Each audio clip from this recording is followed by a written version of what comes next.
Chapter title: Black Panther's Dream. Nobody told us this voyage was going to last a lifetime. Panther snarled as Papa Noah and Sons did their usual brunch round. Pantheress gave him a gentle kick, but that did not quieten him. We were told this was going to be a journey of a lifetime, not one that would be lifelong. He snarled even louder. "What's your problem?" Pantheress snarled back. Other animals were now standing by their cabin bars, with ears well tuned to Panther's complaints. Yes, it's a journey of a lifetime. And have you thought what would have happened to us if we are not in this ark? Your point being? Panther asked, pretending not to understand what Pantheress was trying to say. "Oh, I think you know what happened to the animals we left behind, mister." "Ha, ha, ha." Panther echoed after himself. "They are gone, extinct for good. They are no more." She snarled and twisted around Panther. "We would have been like them," she whispered into his drooping ear. Panther was listening, but didn't want to show it. He stretched again and again. "But it's pointless if we are forever stuck in this ark, don't you think? But we'll soon be out." "Exactly when? I don't know. Neither does anybody or animal on board." "Keep your voice down," she said, nodding her head to show Panther that other animals were eavesdropping on their conversation. "That's their problem, because I know most of them feel the same way." "Same way? What have you been chatting about with the others?" she asked softly. "Somebody has to speak out," he growled. "Why?" "Because nobody is telling us what's happening, that's why." Pantheress decided to leave him to himself. Once he's like that, nothing but sleep can help him, she concluded. She moved quietly away from him into the inner cabin. Very quickly, all the animals who had been listening quietly slipped into their cabins, nodding their heads in agreement with Panther. Black Panther drifted off to sleep and was soon snoring heavily. How long before these animals become frustrated? Ham asked as the family sat to discuss Panther's outburst. The thing is that nobody knows the answer to Black Panther's question, but we must all trust that God knows what he is doing, Japheth mumbled. "Yes, he's got us all covered," Papa Noah added. "Of course we know that, Father," Shem interrupted. "But do the animals know?" "True. We are all concerned, Father," Japheth said, looking very worried. "What if we end up being in the ark for as long as we spent building it?" Shem scowled.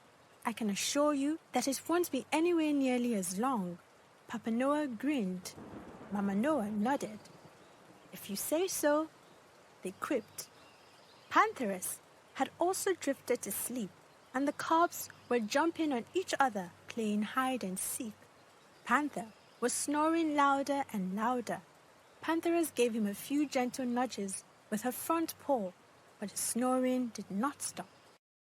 He was in another world, a world of dreams. He saw himself sitting in the middle of a vast grassland, surrounded by a prowl of panthers and leopards. He recognized his parents and their parents in the group. A large number of cubs were frolicking around the grassland, a very large number of other animals, an obstinacy of buffaloes, congress of baboons, tribe of goats, business of coyotes. They were all happily running around.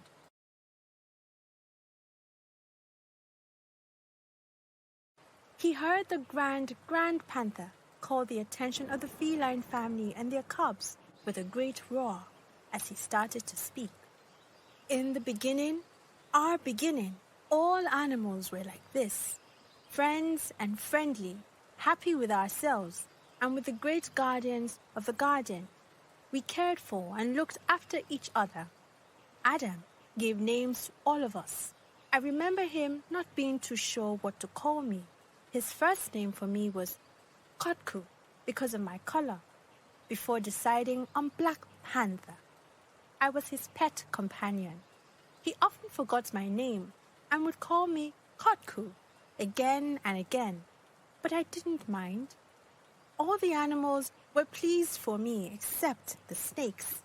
They said there was no need for a leader among the animals, that we were created equal. And as for that Adam, he thinks too much of himself, they would say at every gathering. They would chat away about how the Creator had given him too much power over all of creation. The snakes agreed to do something about the man Adam first and to put him in his place. Whenever Python saw me, he would stand tall and hiss at me. Stand tall? Yes, stand tall, because snakes had not yet been cursed to crawl on their belly. What do you mean, his place? Parrot asked once during a gathering. Python looked up. He had forgotten that Parrot was in the meeting. She heard it all and saw it all. Old Parrot, ever the same. Too late now? One of the animals stood up and bowed. The rest of the animals stopped their side talk. Python lurked forward to grab Parrot. He was going to keep her prisoner until the case of Adam was sorted. But he was too late. Parrot had flown to the top of a nearby tree. I heard it all. I heard it all. She squawked many times.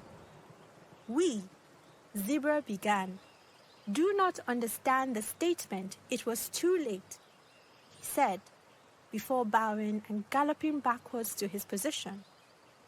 As I said, the snakes were jealous of how much power the man had and wanted to stop him.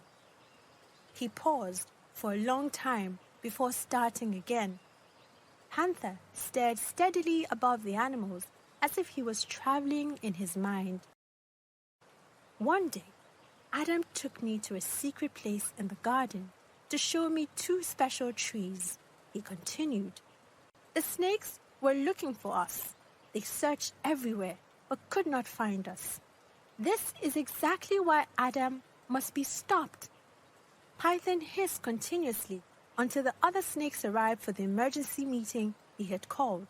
We must act quickly, he started, especially since Parrot knows about our discussions, especially because, please, get to the heart of the reason for this meeting, Boa interrupted.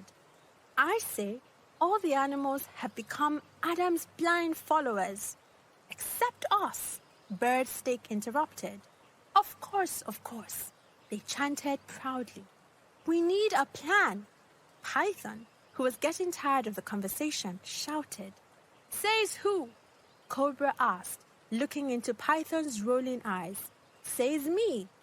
I say, you are doing this for yourself, Cobra shouted, standing up to Python. You keep going on and on about the man and his power. The other snakes who were crouching before stood up. Some moved towards Cobra and some towards Python. Brothers and sisters, Python began to plead in a soft voice. This is for us as a family, not for me alone. He hissed gently as he recoiled to the back. Now we can't find the man Adam and his companion. It must mean they are planning something against us, he said softly again, pointing to himself and the other snakes. The snakes looked back. You mean Eve? One of them asked. No, I mean Panther, he shouted as he sprinted to the front again. And as for Parrot? Viper asked. They echoed each other. Once Parrot knows, the whole town hears. They nodded and chorused. So we must act very quickly. Anaconda, who had just waddled in from the nearby marsh, whispered. And wisely too, another added. Cobra shook his head and wagged his tail simultaneously.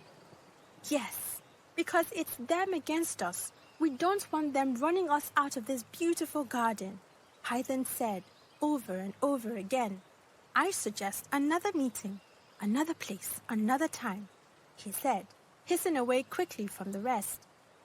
That was close, very close, he moaned as he climbed a tree. Rat Snake, who was hiding in the tree, scurried away before Python climbed to the top of the tree. The plan. Shh! What plan? The green snake asked, standing in the corner. Like I said at our last meeting, if you all were listening, to put Adam in his place. What place? Puff Adder and two Sand Adders asked together.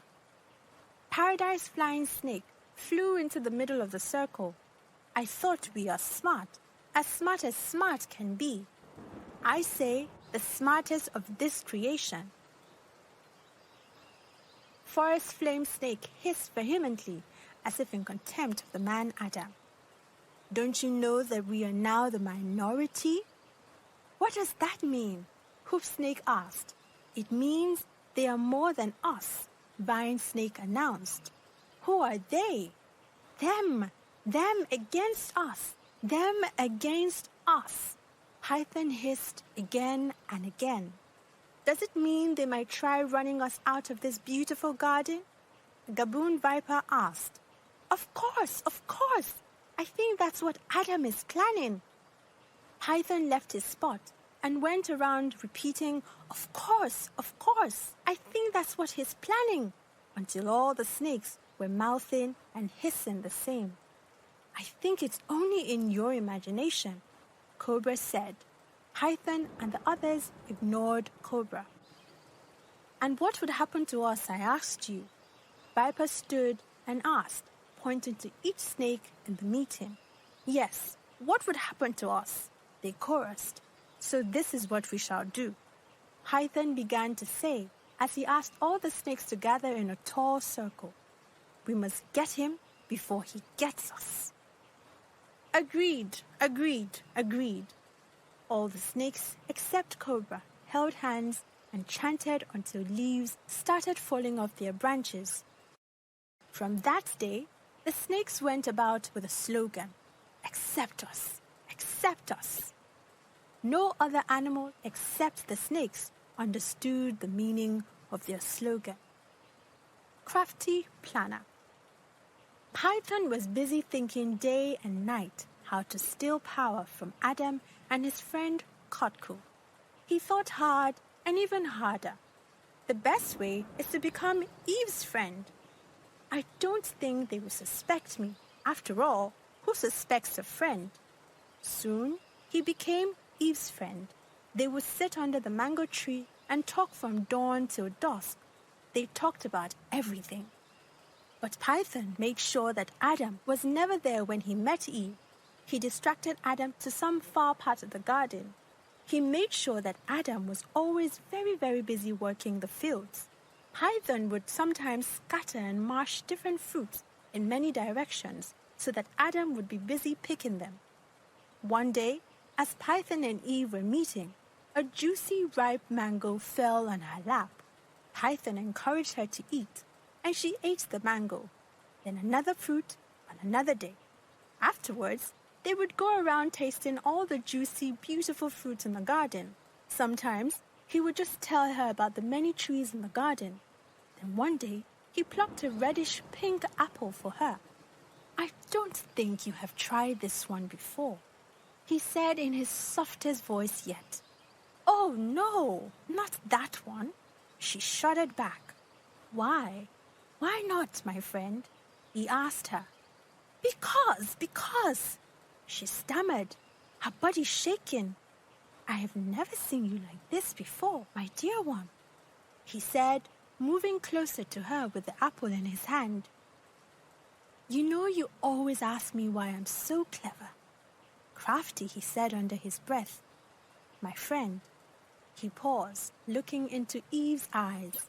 This is my secret. He gave the apple to her, and before she knew it, she was eating the apple. Great Grand Panther motioned to the animals to come closer and whispered. Python told Eve to go and give the apple to Adam. She quickly went looking for Adam and gave him the forbidden fruit.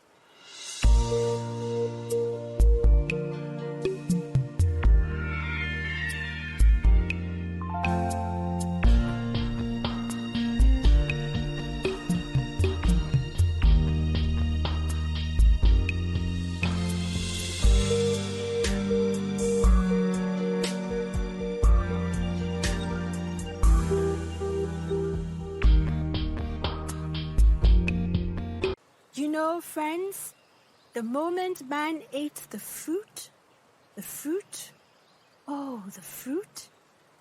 he growled.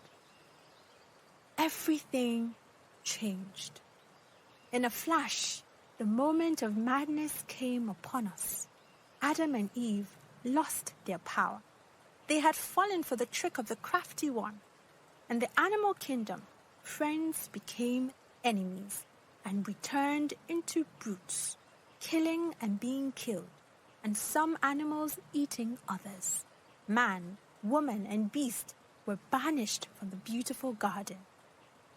The younglings and the cubs gasped and strained to understand why Python wanted to destroy man. "So what happened to the snakes?" they asked. "That's another story for another time. Maybe in another place." "But Grand Panther, maybe one day things will return to the way they were before." "That's my prayer." "Yes, that's our prayer," the other members of the prow responded and disappeared. Suddenly, Panther gave a very heavy jerking snore, so loud that it boomeranged through the cabins beside his cabin, and he woke up sweating. What was that about? Pantheress half growled. He said nothing, but stared above Pantheress' head. She knew he had been dreaming again. A very mysterious dream, she thought.